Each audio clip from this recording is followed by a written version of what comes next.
perceive something as sort of objectively hateful.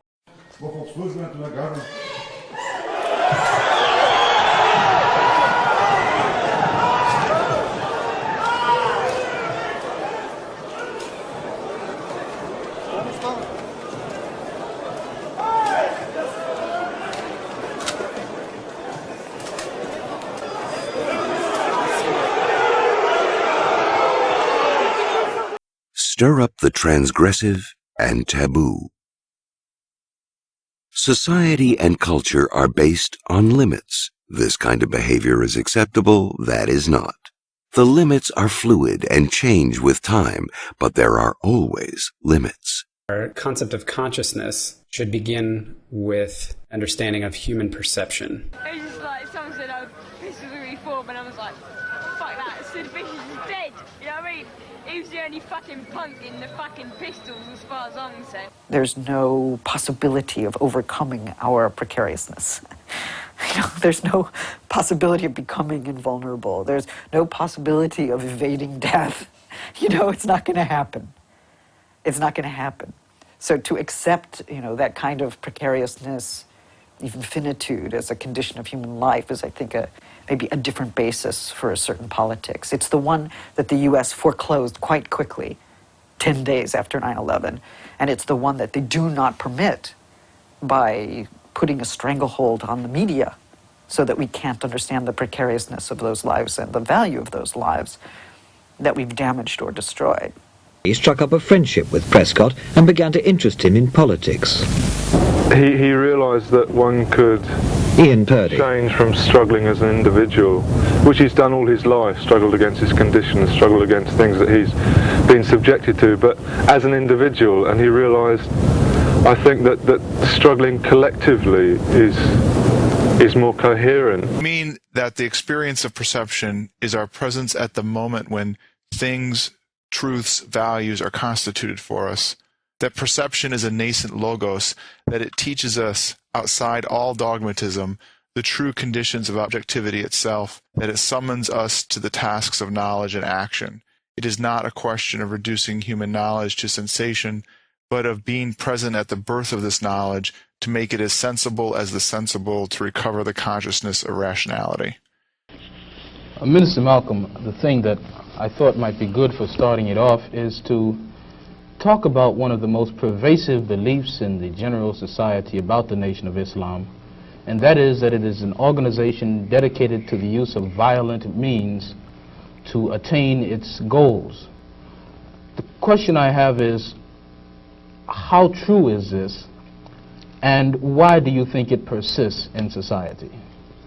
Since the Columbine massacre in Colorado, where two disturbed teens gunned down their high school classmates, and there's been a series of school shootings since then, we've been forced to look at the culture of violence as it extends beyond high schools and even video games.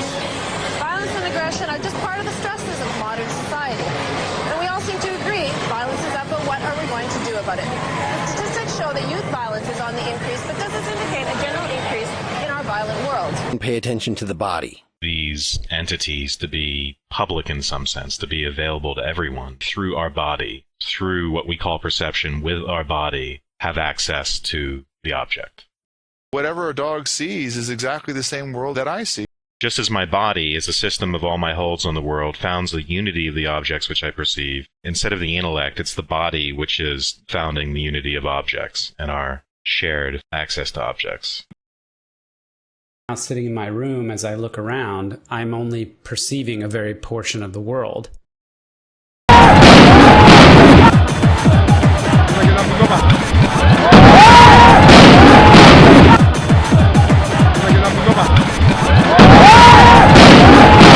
This concept of law. Yeah, right in that same place he says, Braunschweig reproached positivism for its dogmatic illusion that the law is truer than the fact. Primal perception is a distinction of degree, not of kind. That there's nothing super added going on, nothing super added in our consciousness, there's no added faculty, it's just a further development on the same sort of thing. It's the same exact sort of activity that's going on, it's just more and more refined.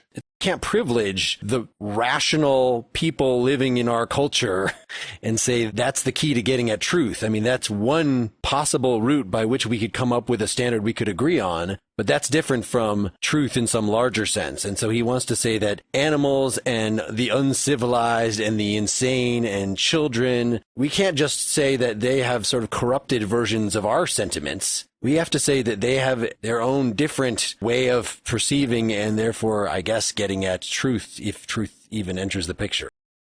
In this sort of cesspool of democratic plurality in which everything is okay, nothing can really be challenged or changed, and ideas, opinions can be expressed infinitely without ever having any real impact, without really translating into action. States have recognized that resistance will never disappear, that struggles will never disappear, and in the past they tried suppressing struggles the first time that they show their heads, if there's any sign of them, and that proved ineffective. So nowadays the way that states rule is by accepting the inevitability of conflict and resistance and just trying to manage it permanently. And the best way to manage it is to also have people in the resistance who are managing it for you.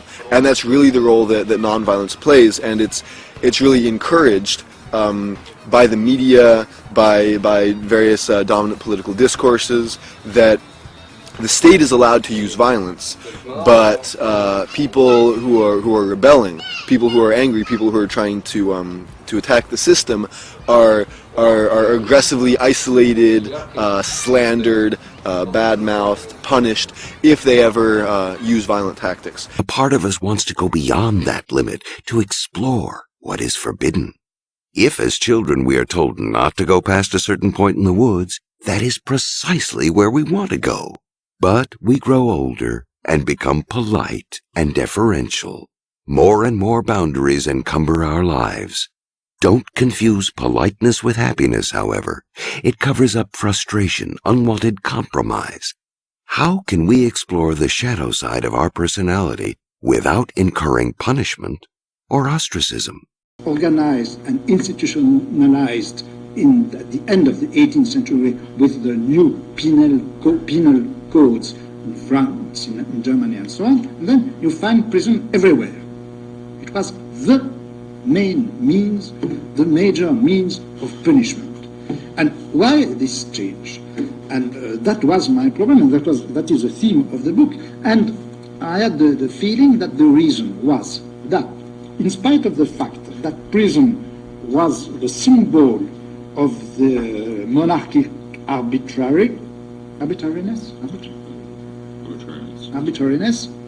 in spite of that, they found that prison and imprisonment could be a very good means, a very good tool in order to not only to punish but to reform prisoners and inmates. And this reform, this change in the mind, in the attitude, in the behavior and so on, how could they imagine they can obtain it? Through disciplinary techniques. And those disciplinary techniques, where did they found them?